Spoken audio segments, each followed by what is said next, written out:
ناظرین، آج کا دوسرا ویلاگ مولانا روم اور اسباب و علل اور معجزہ کی حقیقت کا کچھ حصہ بقیہ ہے، وہ آپ کی خدمت میں ہم پیش کرنے والے ہیں۔ پیج ہے 47۔ اردو زبان میں سرور عالم صلی اللہ علیہ وسلم کی سیرت پر جامع ترین کتاب سیرت النبی۔ رائٹر اس کتاب کے علامہ شبلی نعمانی رحمۃ اللہ علیہ، علامہ سید سلمان ندوی رحمۃ اللہ علیہ، جلد سوم۔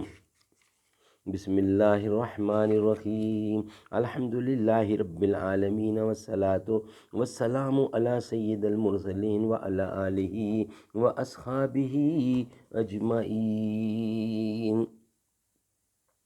جو دنیا میں سارے سروں پہ ہو بھاری، جو دنیا میں سارے سروں پر ہو بھاری، وہ ایک ایسا آزاد سر مانگتے تھے، وہ ایک ایسا آزاد سر مانگتے تھے، جو فردوس میں سب سے خوبصورت، جو فردوس میں ہو سب سے خوبصورت، جو فردوس میں ہو سب سے خوبصورت، عمر کے لیے ایسا گھر مانگتے تھے۔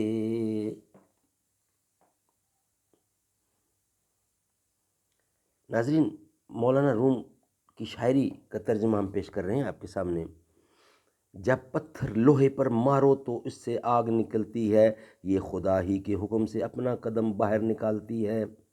لوہے اور پتھر کو بے فائدہ ایک دوسرے پر مت مارو کہ یہ دونوں نر و مادہ ہیں جو آگ کا بچہ پیدا کرتے ہیں۔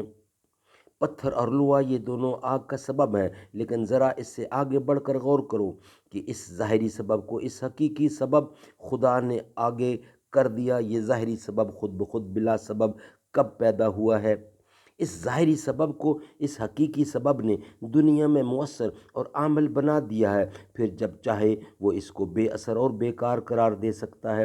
جو اسباب کی انبیاء کے کاموں میں پیش ہوتے ہیں وہ ان ظاہری اور دنیاوی اسباب سے بلند تر اور برتر ہیں۔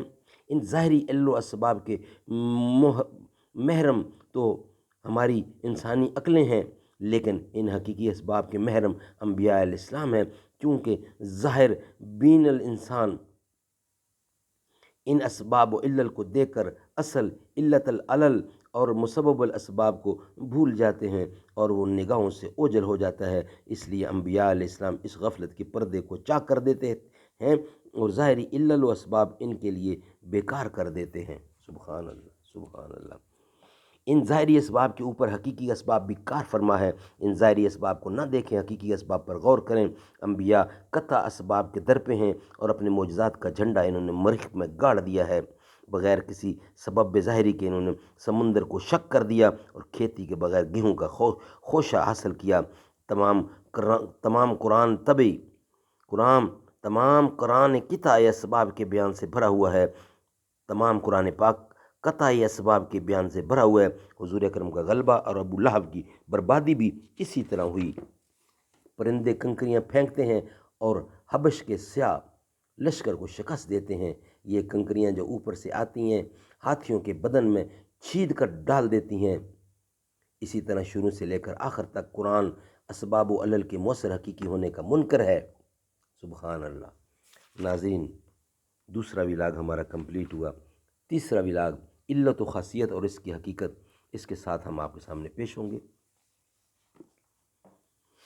اٹھی چار سو رحمتوں کی گھٹائیں، معطر ساری فضائیں، خوشی میں یہ جبریل نغمہ سنائے، وہ شافع روز جزا آ گئے ہیں۔ ہے سن کر سخی آپ کا آستانہ، ہے دامن پسارے ہوئے سب زمانہ، خدا کے کرم سے نکیرین آ کر کہیں گے زیارت کا مسئلہ سنا کر، اٹھو بحر تعظیم نور الحسن، اب لحد میں رسول خدا آ گئے ہیں۔